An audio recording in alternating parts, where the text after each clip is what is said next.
2부 순서는 여러분이 잘 아시는 귀염둥이 김보엽 기자 나오셨고요.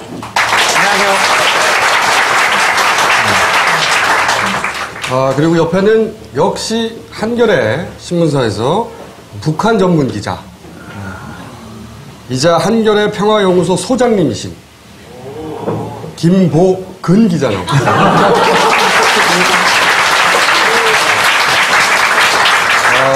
두 분이 형제라는 얘기가 있어요. 형제는 아니고요. 김보근 기자는 봉인된 천안함의 진실이라는 책도 쓰셨어요. 그러니까 천안함 사태에 대해서 함정 의혹을 제기하는, 이게 과연 북한에 저진 일이 맞느냐, 그렇게 단정하기엔 여러 가지 의혹이 있다라고 차근차근 합리적 의혹을 제기하며 책까지 쓰신 분이거든요. 오늘 나오신 이유가 뭐냐? 오늘 저희가 아무도 제기하고 있지 않은, 모든 언론이 다 북한이라고 단정하는 그 무인기와 관련하여 그렇다면 합리적 의혹을 제기할 구석은 없는지, 이 얘기를 할 텐데 그 중간중간에 이게 합리적 의혹인지 아닌지 검증을 하러 나오시는 겁니다. 우리가 너무 많이 나가면 그건 너무 많이 나갔다. 아니 근데 제가 아까 안에서 준비하면서 네. 몇 가지를 여쭤봤어요. 네. 근데 전문가로 보기에 약간 식견이 좀 딸린 것 같기도 하거든요. 오히려 몰라도 돼요. 북한 전문가로서, 무인기 전문가는 아니고 북한 전문가로서, 그리고 천안함과 관련된 사태처럼 빈 구석이 있을 때 합리적 의혹을 우리가 제기할 때 옆에서 태클을 거는 거죠. 우선 이 무인기와 관련해서 이것이 북한이 보낸 것이다. 이건 뭐 지난 2주간 내내 모든 언론을 다 덮었잖아요. 그러니까 근데 확정적인 건 아직 아무것도 없죠.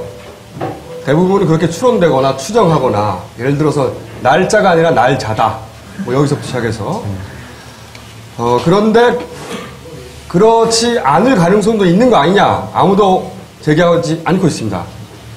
그래서 제가 어젯밤에 직접 과연 그런가 의구심을 가지고 파워포인트를 하나 만들어 봤어요. 내가 생각하는 이상한 점.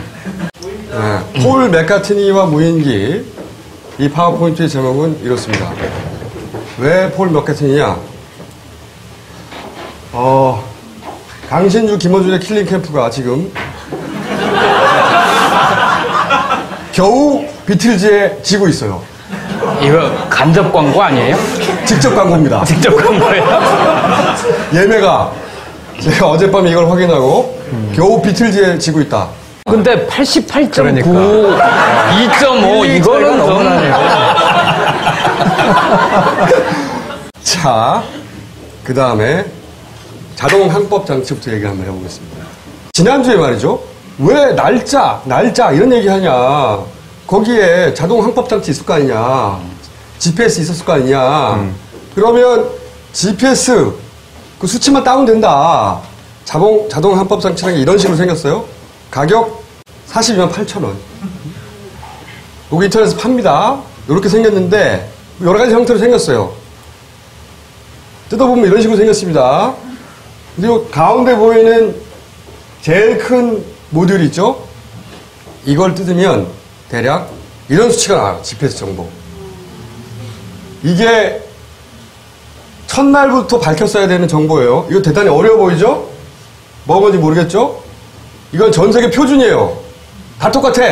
여러분의 내비에도 있고, 아까 그 장비에도 있고, 전 세계에서 GPS를 쓰는 모든 장비에는 이 수치가 기록돼요. 이게 뭐냐? 저 빨간 글씨 있지 않습니까? 114455.532. 이건 시간입니다. 그리니치 기준으로 11시 44분 55.532초. 그때 날았다 이거지. 별거 아니죠? 그 다음에 3735.0079N 있잖아요? 이거 별거 아니에요? 북인가요? 37도 35분 0079 N 북위 위도인 거죠. 그러면 대략 37.5도예요. 서울이란 얘기지. 그 다음 밑에 있는 건 127901.6446 뭐냐? 이게 이거니까 경도겠지. 그린위치 기준으로 127.01 뒤에 소점이에요. 이 이스트, 동경 이 두 가지를 합치면 서울이라는 게 나와요, 대략. 그죠? 밑에 48.8m 이건 고도입니다. 높이. 그 다음 거는 19.6m 이것도 고도예요. 이게 위성에서 정보를 받으면 오차가 생기잖아요. 그래서 두 가지 정보 고도를 가져가지고 합쳐요. 평균값을 내는 거야. 요거 세 가지만 알면 어디로 날아는 정확하게 나오죠. 이 정보만 있으면 지도에 다다다닥 찍어요. 그럼 어디로 날아와서 어떤 높이로 날아서 몇 시에 어디로 가려고 했다 다 나온다고요. 근데 이게 아직도 발표 안 됐잖아요. 뭐 날 잘하느니 이게 말이 안 되는 거예요. 우선 여기서부터 이거만 까면 어디서 출발해서 어디를 몇 시에 통과했고 다 나온다고요. 이걸 왜 안 하느냐? 제 첫 번째 의문입니다. 이걸 2주 동안 제가 이제 전문가한테 물어봤어요. 여기까지는 쉽게 알 수 있는 내용이고, 야, 이거 지도에 찍고, 그래서 위치 파악하는데 얼마나 걸려? 누워서 왼발로 하면 반날 정도 걸걸? 아까 GPS 그 장치는 사진으로 공개된 바는 없고 그게 비어있는 비행기 모형만 GPS가 달려있다고 발표했어요. 달려있다고 했지 그 기계를 보여준 적은 한 번도 그렇죠. 없죠. 아까 그 기계는 이런 식의 기계가 달려있으면 달려있을 거다. 모양은 얼마든지 다를 수 있죠. 여기서부터가 북한 거라고 주장하는 근거 중에 첫 번째로 드는 거예요. 기용 날자. 날짜라고 쓰지 우리는 날짜라고 쓰지 않는다. 이게 첫 번째 의혹의 그 북한이라고 주장한 것의 근거였잖아요. 이 폰트를 어디서 많이 본 것 같은 거야. 익숙해. 익숙해. 그래서 비교를 해봤어요. 딴지 사이언스 인베스티게이션. 자, 이게 날짜예요. 한 컷 바탕채. 빨간색으로 보이나요? 똑같아! 이게 라벨이 약간 구워있잖아요. 그래서 차이가 나는 거지 똑같이 겹칩니다.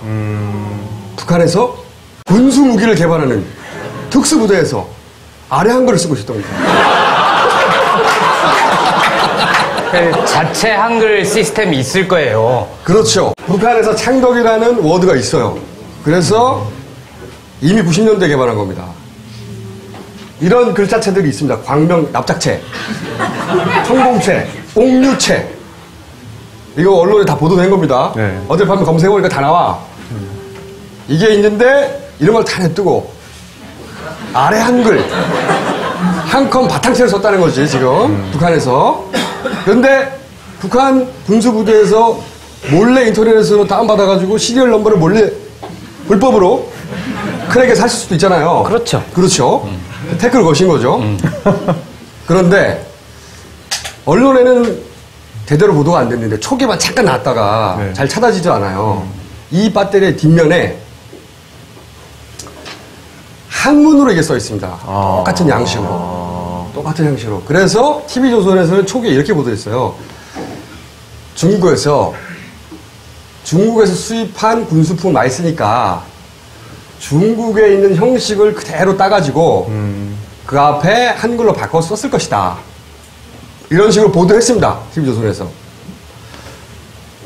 그러니까 이건 중국에서 이 배터리를 가져왔다는 거죠. 이 형식으로 되어 있는 거예요. 그리고 그 라벨은 그대로 있다는 거지. 근데 중국어니까 앞에다 한글로 썼다는 거야. 해석은. 그런데 이 폰트를 보자. 폰트를 보자. 어디서 많이 본 거예요. 다시. 어젯밤에 전화해서 내가 하라고 그랬어. 야, 이거 이상해 한번 해봐. 아, 직접 하신 건 아니네요. 시켰죠. 자, 빨간 게 가. 빨간 게 한 컴 바탕채입니다. 한 컴 바탕채 한문 폰트하고 똑같아요. 여기서 우리가 알 수 있는 것은 중국에서도 아래 한글을 쓴다는 거예요.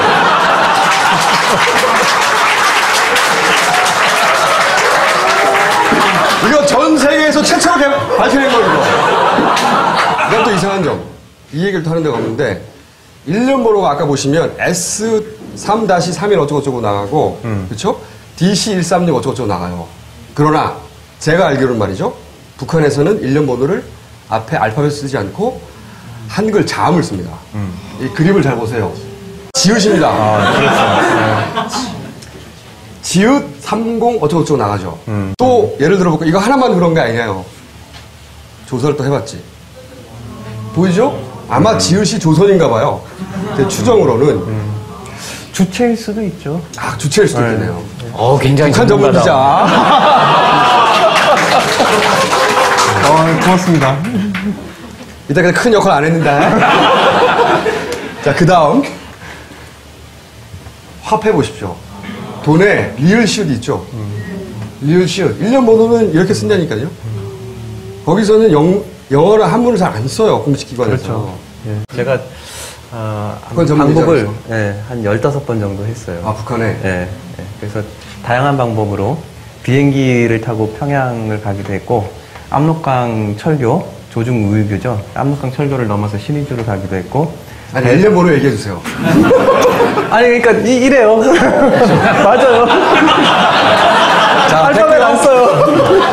자, 맞답니다. 다음. 한글을 쓴다는 거야, 다. 그렇게 1년 번호를 쓰거나 아예 한글로 이런 자기들이 자랑스러운 떡 박아요. 은하삼! 로켓 발사할 때. 자, 그 다음에 서기를 썼습니다. 2013년 몇 월 며칠이라고. 북한에서는 말이죠. 주체연호라는 걸 씁니다. 주체연호가 뭐냐면, 김일성 태어난 해가 1912년이죠. 네 맞습니다. 제 역할. 역할 하나 하셨고, 12년. 주체 원년은 1912년 탄생한 해고요. 네. 그거를 이제 사용한 시점이 사후 3년. 탈상을 했을 때 3년상을 끝내고 그러면서 주체 연호를 쓰기 시작했어요. 네. 근데 서기 이제 말고. 시점은 1912년이 1년이에요. 그래서 이게 달력입니다. 2014년에 오른쪽에 써있죠. 이것도 써요. 그렇지만 모든 공식 기관에서는 주체 연호를 기록하게 돼 있어요. 이게 보도된 겁니다. 국내에서. 그런 자료 한번 가져온 거예요. 우표예요. 보면은 2007년인데 주체 96년이라고 써있죠. 이렇게 주체 연호를 쓴다고요. 주체 연호는 돈에도 있어요. 여기 보면 밑에 주체 94 100원짜리 밑에 동전에 써있죠. 2005년 이렇게 주체 연호를 쓰게 돼 있습니다. 여기도 보면 관광증인데 관광기를 주체 몇 년 몇 월까지 연기함. 네. 책에 보면 주체 89 2000년 주체 연호를 쓰게 돼 있다고요. 왜 안 쓰냐고. 북한의 자랑스러운 군수품 개발하는 곳에서. 그리고 한 가지 더 이상한 게 있습니다. 뭐가 이상하냐면 중국으로 표기된 거는 저 한자가 개용일기라고 써 있었어요. 개용일은 뭐냐면 사용하기 시작한 그거를 기용일자라고 이제 바꾼 거거든요. 기용은 말이죠. 북한이나 우리나라나 사람을 기용하다는 뜻입니다. 물건을 기용한다는 표현을 쓰지 않아요. 그렇죠? 저는 사용을 쓰죠. 그렇죠. 물건은 사용을 쓰죠. 사람을 기용하는 거죠. 그러니까 그런 한문을 이렇게 기용이라고 번역하지도 않아요. 북한에선. 키보드, 건반이라고 합니다. 한자어가 있거나 영어가 있으면 가능하면 우리나라 순우리말로 바꾸려고 해요. 얼음 보숭이. 아이스크림. 이것도 굉장히 이상해요. 자, 두 번째. 조선일보가 특종을 했어요. 뭐냐면 북한 무인기 청와대 바로 위에 20여 초 떠 있었다. 그러면서 일면에 이 사진을 냈습니다. 그러면서 TV조선에서 뭐라고 보도를 했냐면 통일로를 따라서 고도를 유지했고 청와대 근처에서 고도를 낮춰서 1초 간격으로 촬영했다. 파주에서는 8초 간격으로, 청와대 접근에서는 4초, 청와대 위에서는 1초. 이렇게 쭉 설명했어요. 300m 고도로 접근해서 청와대 위에서는 1초 간격으로 찍었다. 그 사람들은 그럼 GPS 그걸 분석한 결과를 알고 있는 거예요? 어떻게 알았는지 모르죠. 어쨌든 TV조선에서 그렇게 보도했습니다. 이 사진과 함께 보도했는데 제가 이 사진을 보면서 첫 번째로 이상했던 점 300m 상공에서 찍었다는 거 아니에요. 네. 저 뒤에 보이는 게 북악산입니다. 저 북악산이 342m야. 그러면 북악산이 걸려야 돼. 그렇죠? 네. 일단 그 보도는 말이 안 되는 거예요. 조선일보에서는 얘기를 안 했지만 그 뒤에 국방부 발표에서는 비행기가 한 1km, 1점 몇 킬로 위에 떠 있었던 것 같다. 이렇게 대신 정정을 해줬죠. 대신 정정을 해줬는데 조선일보는 뭐 무슨 근거로 841초라고 했겠어요. 어디선가 받았을 거 아닙니까? 그렇죠. 어디선가 300m. 누가 줬을까? 300m는 아니죠. 분명히. 첫 번째. 두 번째. 여기에 달린 카메라가 캐논 550D다. 이렇게 얘기했습니다. 그리고 캐논 550D가 8초, 4초, 1초 간격으로 청와대 위에서 1초 간격으로 막 찍었다는 거예요. 그래서 190여 장을 찍었다. 이렇게 보도가 됐어요. 캐논 550D 매뉴얼을 찾아봤습니다. 왜냐하면 연속 사진을 시간을 바꾸면서 찍었잖아요. 사람이 위에서 찍은 게 아니에요. 자동으로. 그래서 연속 촬영의 간격을 조절할 수 있나? 있어야 될 거 아니야. 그렇죠. 당연히 매뉴얼이 없어요. 그런 기능이 없습니다. 이 사진기에는. 그래서 제가 또 전문가들에게 물어봤습니다. 자, 이 사진기에는 그런 기능이 없다. 그러면 그게 가능하려면 어떻게 해야 되냐? 첫 번째, 그 카메라를 작동시키는 펌웨어라는 거가 있는데 그 펌웨어를 바꿔야 된다. 캐논에서 해주지 않기 때문에 직접 바꿔야 된다. 첫 번째. 두 번째로는 파주에서 8초, 4초, 청와대 1초 계속 바뀌지 않습니까? 그러면 그 위치에 왔을 때 그걸 바꿔줘야 되기 때문에 펌웨어를. 그러니까 네가 지금 현재 청와대 위야. 그러니까 1초 단위로 찍어. 명령을 해줘야 되잖아요. 그러면 GPS하고 연결해야 된다.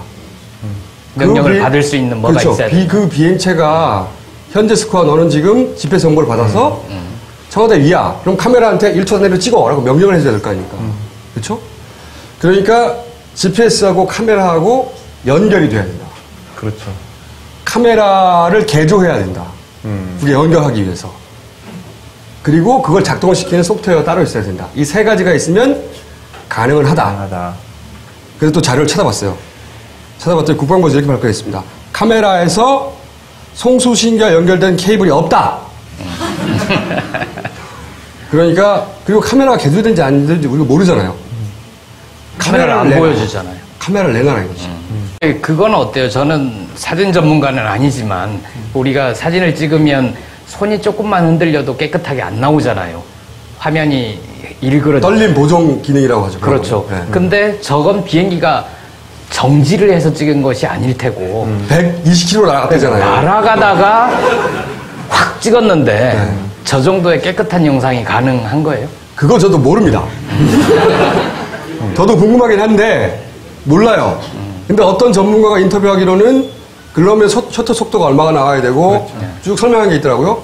불가능하지 않는가 라고 얘기하는데 그건 저는 몰라요. 그거는 저희가 그런 전문가를 또 모실 겁니다. 또 있어요. 이 카메라가 찍은 각도 있지 않습니까? 범위가 굉장히 넓어요. 이 카메라에 사용된 렌즈가 50mm 단렌즈랍니다. 망원 렌즈가 아니라. 근데 50mm 단렌즈에 각이 있어요. 찍을 수 있는 각이. 그렇죠. 대략 30도 정도 됩니다. 그러면 이 정도 높이, 이게 지금 거리가 어느 정도 되냐면 대략 사진을 보면 이게 1.6km 정도 돼요. 그러면 1.6km니까 30도로 찍어서 이 정도까지 커버하려면 어느 정도 높이까지 올라가야 되냐? 피타고라스 정리. 대략 계산해보면 2km 훨씬 넘어요. 이 비행기가 거기까지 날아갈 수 있는가? 궁금해지기 시작했어요, 또. 그리고 또 있어요. 사진 있잖아요. 190장 찍었대잖아요. 네. 그 사진에 보면 사진 파일 안에 메타 정보를 보면 다 나옵니다. 위치하고. 게다가 카메라는 CDR 정보라는 게 있습니다. 카메라가 어디서 팔렸다. 이 CDR을 보면 다 나와요. 그러니까 카메라만 주면 이게 국내에서 팔린 건지 유통경로가 어떻는지 알 수 있다니까? 발표하는데 이렇게 오래 걸릴 리가 없다는 거예요. 자, 그 다음에 비행기를 넘어왔어요. 재원을 보면 폭이 1.9m랍니다. 길이가 1.4 대략. 그리고 발표하기로는 180급 근로 이행정 30cc 엔진에 ASP 180AR 머플러. 무슨 말인지 몰라요, 잘. 우리들은. 또 저도 잘 모릅니다. 네. 근데 제가 보기에 이게 너무 이상한 겁니다. 왜 이상하냐? 북한은 핵도 개발해요.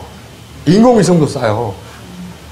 그리고 대륙간 탄도탄, 미국까지 날아가는 미사일도 쏩니다. 군사 기술이 낙후되어 있지 않아요. 네. 북한은. 그렇죠? 네. 그런데 저는 이걸 보고, 아, 이건 무인기가 아니다. 이거는 장난감 아니냐. 이거는 우리나라 중소기업도 이런 건 안 날린다. 제가 그렇게 생각하는 근거를 지금부터 말씀드릴게요. 이거는 이제 어떤 언론에서 비교한 건데, 파주에서 발견된 북한 무인기 재료 가격하면서 2기통 블러 엔진, 이거는 180만원에서 200만원 정도 한다. 그러면서 막 가격을 막 책정했어요. 그러면서 몇 천만 원대다. 하나 만드는데, 뻥입니다! 왜 뻥이냐? 자, 고 엔진이에요, 이게. 그대로. 183달러예요. 200만 원이 아니고 20만 원이에요, 20만 원. 이거 인터넷에서 아무나 살 수 있어요. 이거 장난감 조립하는 데서 파는 거예요. 그 다음에 옆에 머플러. 저기 보면, 저 사진에 보면은 조그마한 게 오른쪽에 달려있잖아요. 프로펠러 뒤에. 머플러예요. 네. 머플러 가격이 26달러입니다. 이거 다 장난감 파는 데서 파는 거예요. 조립 장난감. 제가 장난감이라고 하는 이유가 있어요. 이거 누구나 인터넷 검색하면 다 나와요. 그 모델 그대로 찍은 겁니다, 이게.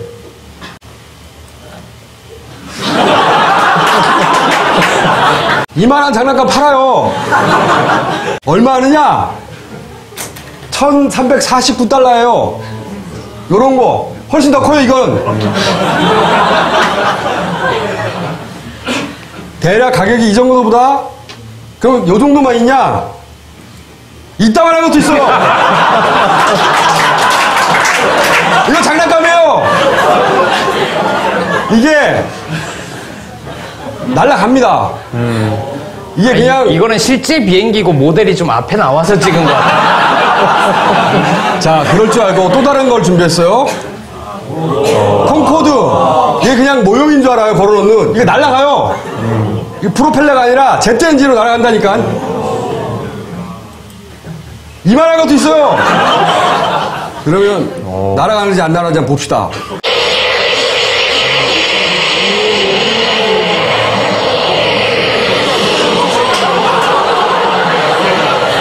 졸라 잘 날아가요. 이거 판다고. 개발 안 해도 돼. 다 팔아. 이런 모양도 날아갑니다.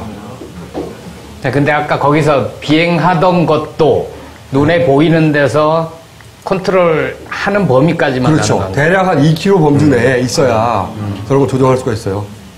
자, 그러면 저런 모양 말고 제트기 모양이잖아요. 이렇게 그냥 보면 진짜 제트기인 줄 알아요. 날아가! 이게 다 리모컨으로 조정하는 겁니다, 이거. 이거 다 장난감입니다. 아니 근데 장난감이기도 하지만 저게 전략 무기로 활용이 되잖아요.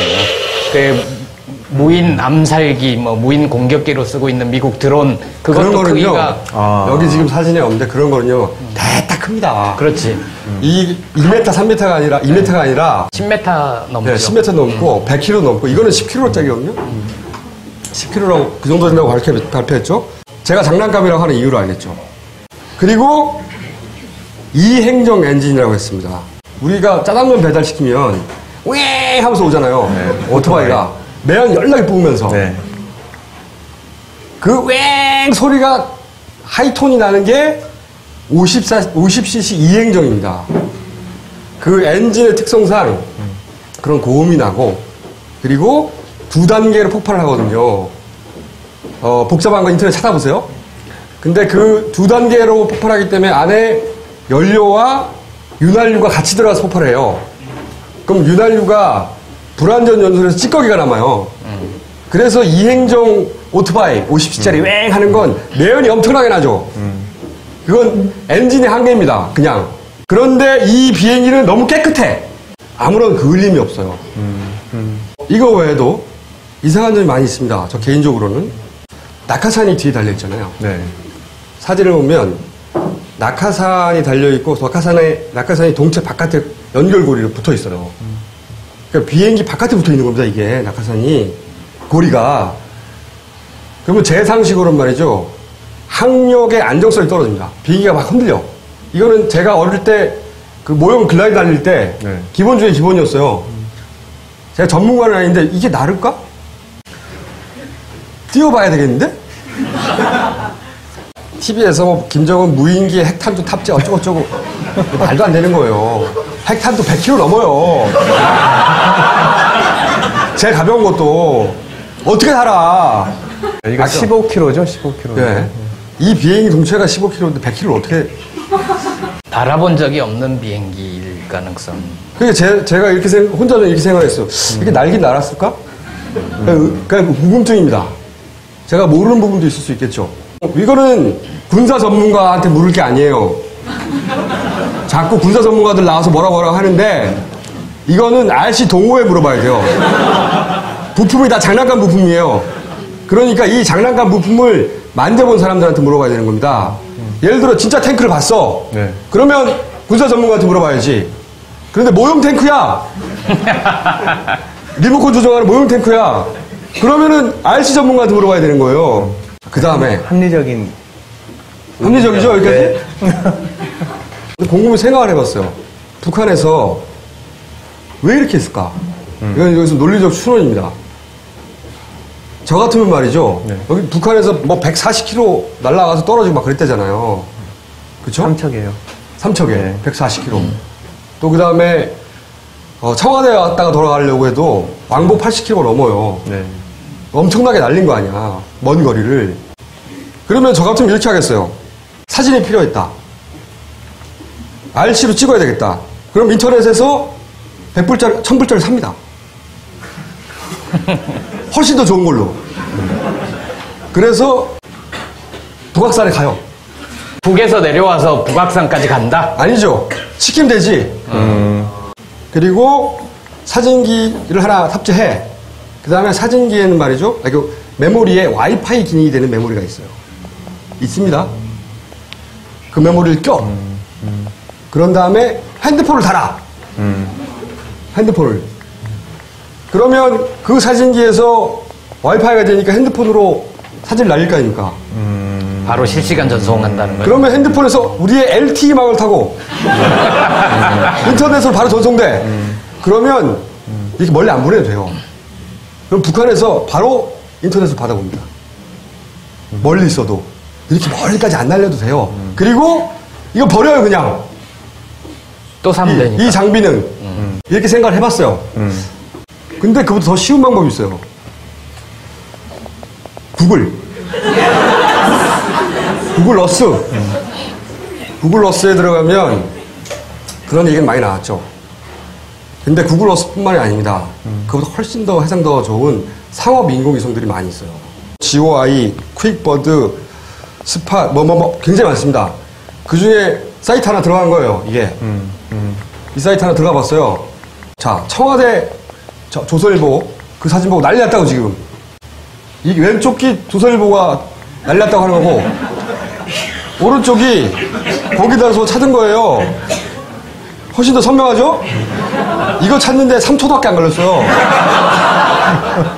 근데 이것도 책으로 확대한 게 아니에요. 청와대 이따시하게 나와요. 그래서 이거는 위험한 정보가 유출되는 게 아닌가? 백악관을 찾아봤어요. 더 크게 나와! 이런 건물들은 이사가 안 가요. 뭘 최신 정보가 필요합니까? 그리고 최신 정보가 필요한 말이죠. 이런 얘기 합니다. 구글은 뭐 1년 전 정문이 어쩌니. 이런 데 들어가면 인터넷 주문하면요. 2, 3일 있다가 최신 거 날라와요. 그냥. 이거보다 훨씬 더 상세하게.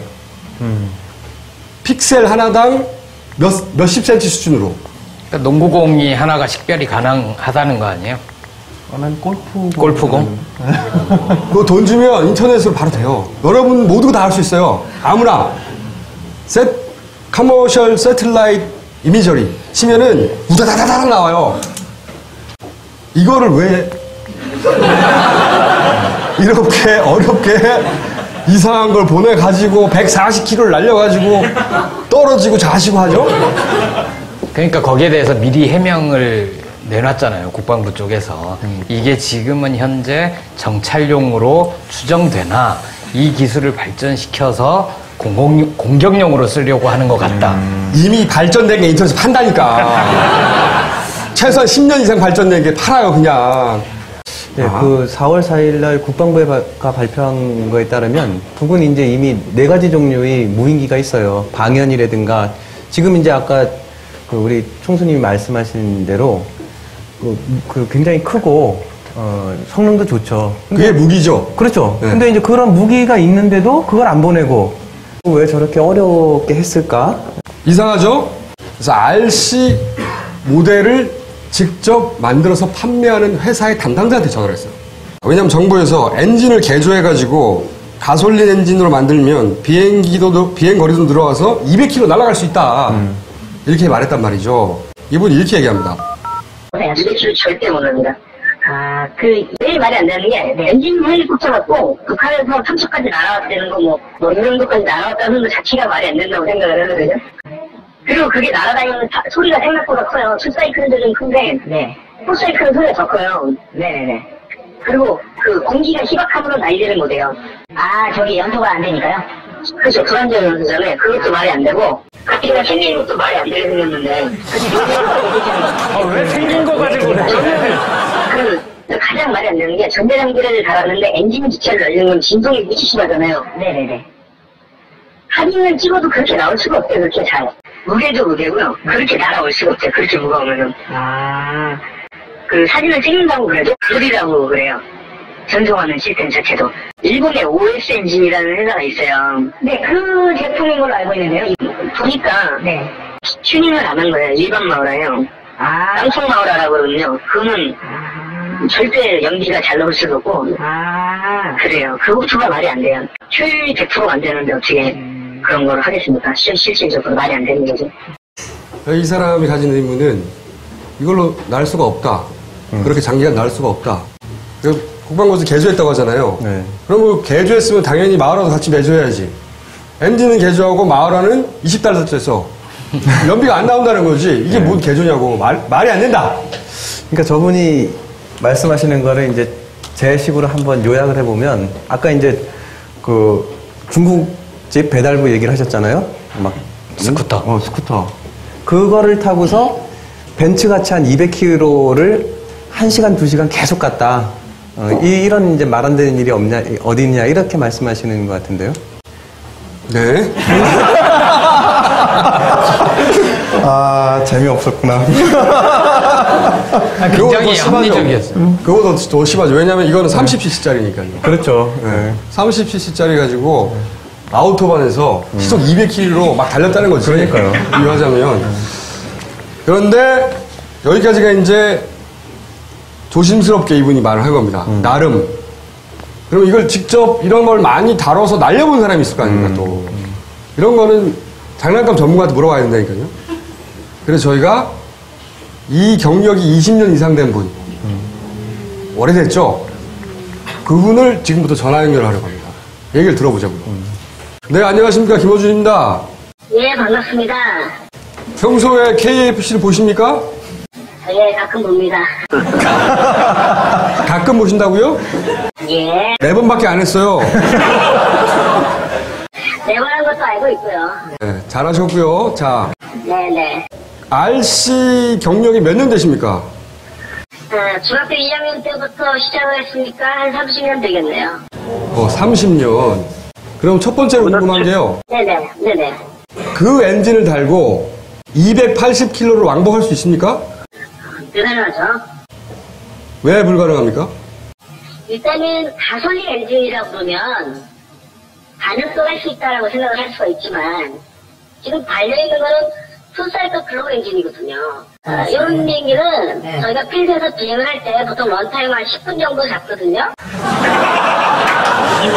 10분. 10분이라는 게 180 같으면 500cc 정도가 10분 안에 거의 그냥 끝난다고요, 사실은. 500cc 연료가. 네네, 한 10분 정도 내외로 거의 끝나는데, 그것도 우리가 좀 이렇게 과하게 비행을 할 때는 런타임이 좀 짧아질 거고, 좀 여유있게 비행을 하는 거죠. 좀 연하게 비행을 할 때는 런타임이 좀 길어지겠죠. 길어야 10분이라고요. 지금 보도된 바로는 그 엔진을 개조하면 200km까지 날 수 있다. 미친 짓이죠. 왜냐면 왜 미친 짓입니까? 일단은 삼각점을 표현해주는 자석도 달아야 되고 이그니션도 달아야 되고 또 프로그도 바꿔야 되고 또 연료도 10배로 사용을 해야 되잖아요. 뭐라고요? 개소리로 비용 들어가고 이런 걸 따져보면 그냥 엔진을 교체하는 게 맞죠.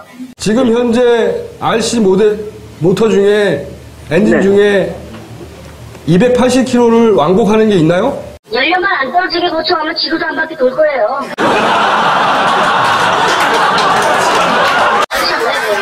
그렇죠. 연료를 안 떨어지게 하면. 그러면 네네. 네. 280km를 가려고 그러면 연료를 몇 킬로를 실어야 되는 겁니까? 글쎄요, 280km 같으면 저도 계산을 좀 해봐야겠는데 5km 정도의 연료를 싣고 뭐 이동을 했다 이런 얘기가 나오는데요. 5km 정도의 연료가 실어도 비행기 그런 비행기는 뜨질 않아요. 일단 5km를 실으면 뜨질 않는다. 네, 절대로 안 뜹니다. 그러면 실제 5km를 거기다 담을 수 있다면 그러면 그 거리를 가긴 갑니까? 안 뜬다니까요. 또 한 가지 제가 좀 의문점을 갖고 있는 부분이 연료 탱크에서 그 엔진하고 연결된 부분에 파이프가 3개가 있어요. 파이프 하나는 연료가 엔진에 들어가게끔 해주는 파이프가 있고 C라인. 그 다음에 하나는 연료를 넣거나 빼는 라인이 있어요. 그러면 연료가 들어가려면 공기가 들어가야 되죠. 마우어 백프레셔가 들어와야 돼요, 반드시. 그래야 연료 공급이 원활하다고요. 근데 그 라인이 엔진 쪽에서는 빠져 있는데 그럼 연료 통이라도 연결이 돼 있어야죠. 누가 고의적으로 빼지 않는 한은. 일부러 그 연결고리를 빼지 않는 한 지금 상태는 사실은 프로펠러가 돌아가지도 않는 겁니까? 네, 제가 봤을 때는 안 돌아가죠. 돌아가더라도 금방 꺼집니다. 돌아가더라도 탄소 공급이 안 되니까. 그렇죠. 그다음에 또 한 가지 의심이 가는 부분들이 프로펠러가 나무로 되어 있는 타입이죠. 나무, 예. 네, 저런 거는 우리가 비행하다가 살짝만 벌레 같은 거 초콜릿 하나만 건드려도 그냥 바로 깨지거든요. 근데 낙하산을 타고 내려와서 안 부러졌다 이렇게 얘기하면요. 자, 그렇게 얘기를 하면 이제 함축 같은 경우는 이제 성립이 안 되죠. 낙하산을 타고 내려왔는데 나뭇가지 사이를 다 피해서 정확히 안 되잖아요. 한 가지는요. 네, 뭐가 이렇게 많으세요, 점이? 한 3시간 정도의 비행을 했다면 예? 이 두 사이클 같은 경우 연료 효율이 한 50%밖에 안 돼요. 연료 효율이. 그럼 거의 다 바깥으로 내뱉어버린다고요. 그렇죠. 카본으로. 그게 이제 기체에 다 묻어야 되는데 그을름이. 끓이기 그 안에서 나오는 그 윤활유 타고 나오는 윤활유. 네. 그게 묻어 있어야 돼요. 근데 전혀 그런 게 없단 말이에요. 그 동체에는. 혹시 국방부가 닦았지 않았을까? 만약에 진짜 어설픈 그런 장난이라면 이건 가정입니다. 어설픈 많이 장난이라면 보셨네. 예, 어설픈 장난이라면 제가 뭘 생각하냐면 그 페인트가 외부에 칠해져 있죠. 하늘색하고 하얀색으로. 그게 전문가가 아니면 예를 들어서 라카나 신발을 뿌렸다면 그건 연료 그 폐연료에 녹습니다. 보통 일반에서 구할 수 있는 락카칠을 했다면 녹죠, 그렇죠. 그러면 기체에 도포되어 있는 칠이 다 벗겨졌을 것이다. 그렇죠. 안 벗겨졌는 걸 보니 근데 지금 현재 안 벗겨졌는데 안 날려서 안 벗겨진 건지 그건 알 수가 없다라는 얘기예요. 그러니까 정확히 항공기에 우리가 사용하는 마무리 칠을 했는지 안 했는지를 지금 정확히 몰라요. 근데 만 급조된 거라면 상황이 좀 달라지겠죠. 제가 궁금한 게 하나 있는데요. 네. 이렇게 생겼으면 날 수는 있습니까? 날 수는 있죠.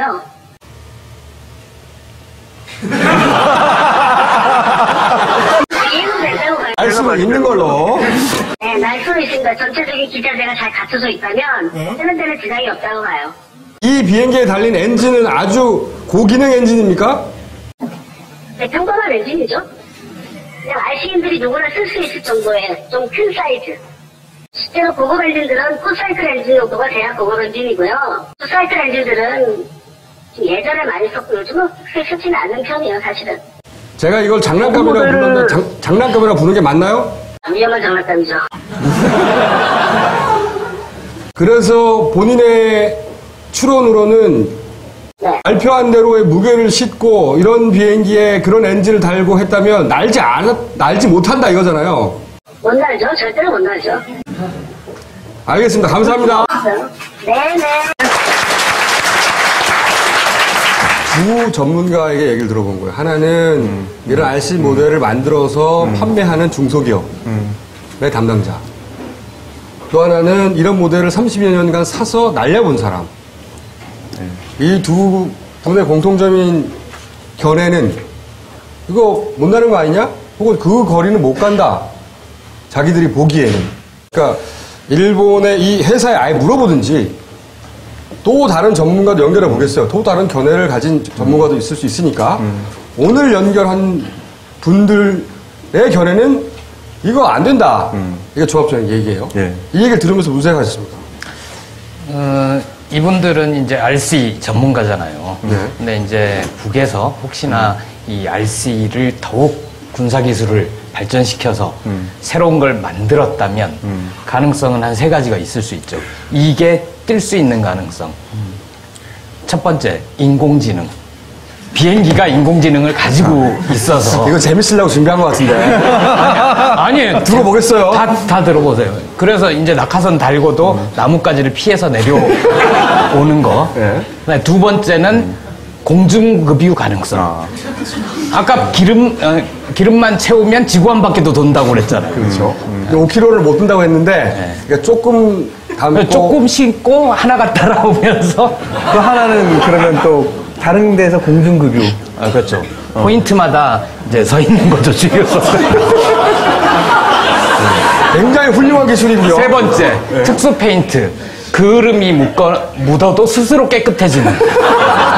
자동 세척 기능. 그리고 자동 세척 기능이 있는. 그리고 열에도 굉장히 강한. 그 3가지 조건에 가능합니다. 저는 그 무게 아까 말씀드렸는데 우리나라에서도 무인기 있죠. 무인기 2002년도에 실전 배치한 송골매라는 게 있습니다. 이게 무게가 215kg이에요. 그 정도 돼야 무인기죠. 네, 이거 장난감이라니까 계속. 그러니까 말하는 이 장난감보다 14배보다 더 무거워요. 근데 이 그 작전 반경이 80km예요. 80km. 그러니까 80km까지 갔다가 돌아오는 것까지가 가능한 거예요. 그러니까 총 215kg이나 되는 우리의 과학력을 다 동원해가지고 만든 우리의 무인기. 그것이 갔다가 올 수 있는 길이가 80km? 그러니까 이제 다 그걸 하면 160km밖에 못 날아요. 이게. 근데 그 조그만 엔진을 가지고 280km 인터넷에서 사서 20만원짜리 엔진 달아가지고. 그러니까요.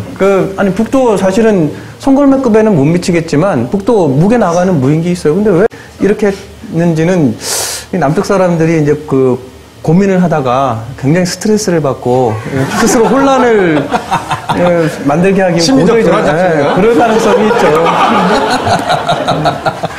KFC를 괴롭히려고. 그러니까요. 아까 제가 말씀드린 3가지 조건을 못 채우면 조금 심하게 얘기하면 전에 총수가 그 얘기를 했잖아요. 예언을 하면서 곧 삐라 뿌린다. 이게 무인삐랍니까? 굉장히 고급 삐란 거지. 그냥 과거에 종이를 뿌리면 그 예언 맞춰주는 것 같으니까 기분 나빠. 그러니까 이거는 무인 비행기가 아니라 무인 삐라다. 그리고 언론 보도도 굉장히 앞뒤가 안 맞는 게 많아요. 네. 구글 어스보다 해상도가 나쁘다고 했다가 또 좋았다고 했다가 그리고 이 무기로 그 타격을 할 수 있다고 했다가 며칠 전에는 이 무기로는 타격은 불가능하다. 국방부가 발표도 하고 왔다 갔다 합니다 지금. 그렇죠. 그래서 이제 300m 있을 때는 저 각이 안 나오고, 근데 1km로 됐을 때 제가 이제 사진 기자한테 물어봤더니 그 50mm 그 렌즈로 1km에서 저렇게 안 찍힌다 그러더라고요. 언론에서는 지금 난리가 났잖아요. 네. 막 폭탄을 달고 막 요인 암살을 하고 막 생화학 무기를 달고 막 난리가 났어요. 비슷한 패턴을 보이죠. 간첩 조작 사건에서도 처음 한 4단계가 되죠. 혹시 간첩? 이랬다가 간첩일 거야. 간첩임에 틀림없어. 간첩이어야 해. 이런 식으로. 그리고 간첩이 아닐지도 모른다는 합리적 의혹을 가진 사람을 종북으로 물죠. 그래서 말을 못하게 만드는 거예요. 그렇죠? 이런 일들이 지금도 벌어지고 있는데 아니 근데 지금도 이 건에 대해서는 대통령, 국방부 장관 공식적으로는 다 북한 것으로 추정되는 이에요. 아직도 추정이라는 공식 발표가 돼 있는데 일부 언론에서는 이름을 거론하고 싶지 않은 일부 언론들에서는 다 북한 무인기 이렇게 나오죠. 확정했죠. 확정하고 사실은 지난 2주간 북한 무인기로 확정됐어. 일반의 네. 머릿속에는. 북한 무인기가 아닐 수도 있는 가능성이 있지 않을까? 이런 얘기를 하는 언론도 없어요. 네. 그러면 여기서부터 이제 마무리를 해야 되는데 그럼 어떻게 된 거냐 이거야. 그 다음 나올 얘기가 그거 아니에요. 동호회는 아닐 거예요. 그럼 주인이 나타났겠지. 동호회는 낙하산도 안 달 것이고. 네. 그리고 그럼 무인기를 날릴 수 있는 데가 어딨냐? 저 생각해봤어요 한번. 무인기를 날릴 수 있는 데는 항공 촬영을 대행하는 회사들. 왜 뭐 다음이니 네이버니 이런 그렇죠. 데서 네. 지도 만들잖아요. 네. 그리고 지도를 만드는 곳은 여러 곳 있어요. 그런데 대행을 하는 거예요. 자기들 무인기나 띄워가지고 촬영해가지고 네. 항공 촬영을 할 수 있는 곳이다. 그리고 정보기관도 있어요. 국토지리정보원도 있고 서울시에서도 알려요. 서울시 지도 만드는데 제가 알아보니까. 그다음에 우주항공연구 뭐죠? 정확하게 우주항공연구원. 예. 거기서 무인기 개발하는 데 있잖아요. 네. 그러니까 공식 기관에 공공기관에도 한 3군데 있고 그런 일반 회사도 대여섯 군데 있어요. 그 무인기가 만약에 이 무인기가 이런 모델이 있었다면 이 모양상으로는 거의 실험용으로 보이잖아요. 그렇죠. 이런저런 거 만들어 보는 단계. 이거 그 금형사출이다 이렇게 언론에서 나왔는데 금형사출이라는 거 대량으로 찍어내는 주물로 해가지고 네. 이거 아닙니다. 이것도 구라예요. 이거는 나무에다가 FRP 붙인 거예요. 대량으로 찍어내는 모델이 아니고 나무에다가 입힌 거라고 합성수지를. 아니 근데 아까 말씀하신 간첩이 그러진 않았을까요? 고첩이? 그러니까 이제 그 다음에 생각해 본 게 교란 작전을 위해서 간첩이 아까 말한 공공기관 몇 개 그리고 그런 대행 기업들, 항공 촬영 회사들 이런 창고에서 훔쳤다. 이렇게 생각해 볼 수 있지 않습니까?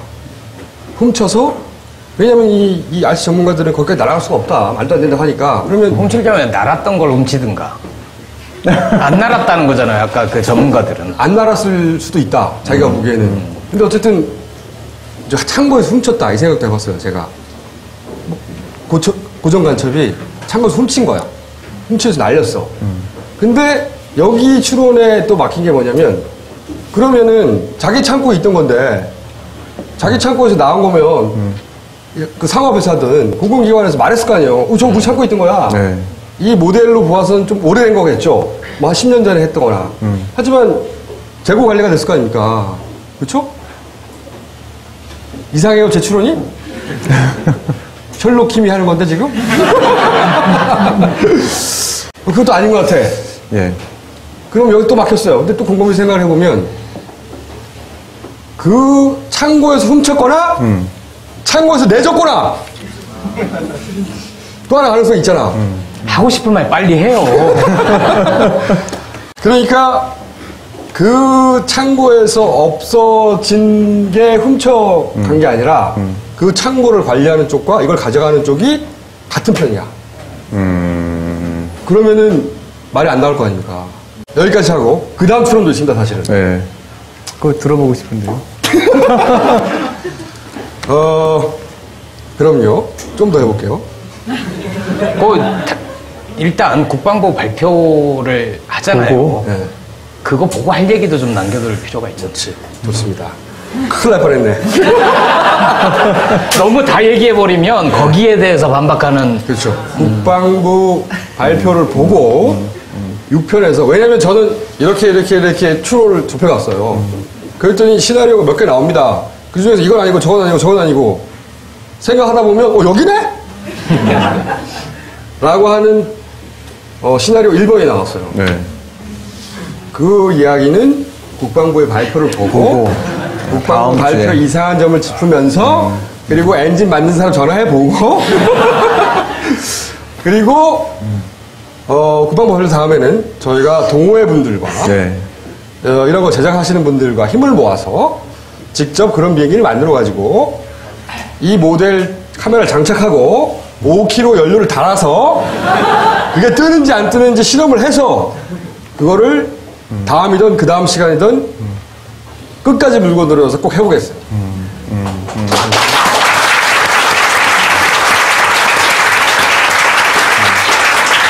그리고 이 방송을 보시는 RC 동호회나 또 이 방송을 보시는 RC 전문가나 동호인은 저한테 연락을 주십시오. 자막에 나올 겁니다. 그래서 만약에 난다. 그러면 모든 걸 취소하고 5kg 달고 200kg 달려가면은 모든 말을 취소하고 사죄하는 거죠. 안 난다. 그러면은 지금 국방부가 가지고 있는 엔진도 공개하고 카메라도 공개하고 GPS 정보도 공개하고 다 공개하라고 그럴 겁니다. 그때 보자고요. 아까 시나리오 1에 추정했던 그 기관으로 사과 받아야죠. 그렇죠. 네. 이게 천안함 때하고 비교했을 때 실험을 할 수 있는 가능성이 있다는 게 상당히 좋은 것 같아요. 그때 배를 침몰시킬 수가 없잖아. 네, 그때는 저 TNT 250kg으로 그거를 이제 그 어뢰가 가격을 해가지고 벼가 부서졌다 그러는데 사람들이 이제 고막도 안 터지고 아무런 상처가 없기 때문에 그럼 진짜 한번 배를 한번 갖다가 놓고 해보자라고 그랬는데 우리가 이제 배를 살 수 있는 군함을 사가지고. 그렇죠. 그런데 이거는 뭐 몇 번으로 만들 수 있으니까 한번 진짜 해봐가지고 할 수 있다는 게 천안함과 달리 그런 데까지는 머리를 못 쓴 모양이죠. 혹시 전문가로 나와서 별말 안 하셨는데 꼭 이 얘기는 하고 해야 되겠다. 북한 전문가로서. 예, 그 천안함 사건 같은 경우가 지금까지도 남북 관계의 발목을 잡고 있잖아요. 예, 천안함 관련해가지고 이제 북한이 한 것이다라고 이제 5월 20일 날 2000년 발표를 하고 오이사 조치라는 걸 이제 취해가지고 남북 관계가 정말 20년 전으로 후퇴하고 그 사이에 중국 자본이 북을 다 점령하다시피 했잖아요. 근데 이 사건은 정말 여러 사람들이 뜻도 모으고 의지도 모으고 재능도 모아서 한번 날려보죠. 날려봐가지고 다시 이제 이것이 이제 제2의 천안함이 안 되게 제2 천안함이라는 것들은 남북 관계를 또 다시 파탄시키는 기제가 안 되게 다행히 이거는 싼 거니까 충분히 해볼 수 있을 거라고 생각합니다. 오늘 여기까지입니다. 감사합니다.